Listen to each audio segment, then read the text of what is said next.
This sea worm built something inside its face that behaves partly like metal. Not metal-colored, mechanically metal-like. And the stranger part appears only when scientists press it at microscopic scales. The animal is Paranereus cultrifera, a predatory bristle worm that still exists today. It looks soft, segmented, and unqualified to manufacture advanced materials. But inside its throat are paired jaws used to bite, crush, and process food. They are compact, sharp, and built without bone, enamel, or an underwater steel mill. Instead, the jaws are made from structural proteins reinforced by ions. That is unusual because familiar hard body parts usually rely on minerals arranged very differently. Earlier work suggested metal ions were not spread evenly through these jaws. The new study tested that idea while asking what makes a biological material metal-like. The researchers cut and polished jaw samples, then examined their chemistry and structure. This was less like studying an animal and more like inspecting an organic machine part. They found more metal ions near the biting tips than toward the center. The worm reinforces the business end and saves material everywhere else. That distribution likely helps the tips resist damage while the rest remains lighter and biologically practical. Nature discovered targeted upgrades before software companies did. Then the team used nanoindentation, which presses an extremely small, controlled tip into a material and measures how strongly the material pushes back. Imagine testing a floor with a bowling ball, except the ball is microscopic, the dent is invisible, and the floor came out of a worm. By changing how deeply the probe entered, the researchers tested the same material at different effective scales. That is where the first major bug appeared. The smaller the tested region, the harder it became to dent.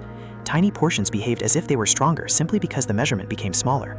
This is called a nanoindentation size effect. Comparable behavior occurs in crystalline metals such as copper and silver, where deformation changes as the tested scale shrinks.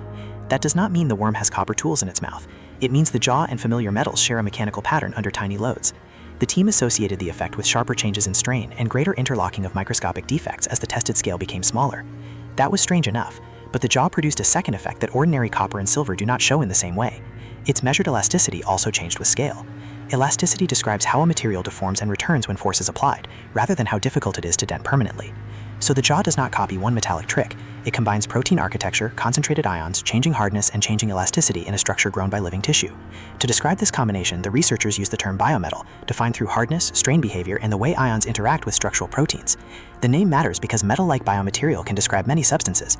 Biometal is intended as a more specific mechanical and structural category. The worm is not carrying ordinary metal, and its jaw is not merely hard protein. It occupies the scientific category labeled essentially, please create another folder.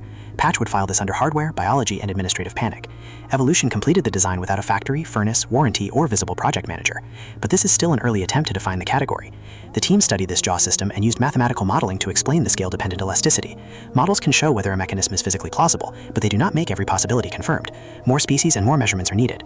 The researchers want to test additional organisms. Different species may use different ions, proteins, geometries, or combinations of the same strategy. They also want to explore how genetics connects to material design. That does not mean worm armor arrives next Tuesday. Biology may reveal controllable construction rules. Engineers could eventually borrow principles instead of copying the jaw directly. They might reinforce materials only where strength is needed, combine stiffness with flexibility, or build strong structures under relatively mild conditions. Those applications remain possibilities, not products. The confirmed result is simpler and weirder. A living jaw displays metal-associated size effects while remaining distinct from ordinary metals. So the question was never whether this animal grew a metal jaw. It grew something harder to classify. Biology followed part of the metal rulebook and edited the rest. Nature may have prototyped material systems long before humans learned to metal ore. Which creature should scientists inspect next for hardware it has no business owning?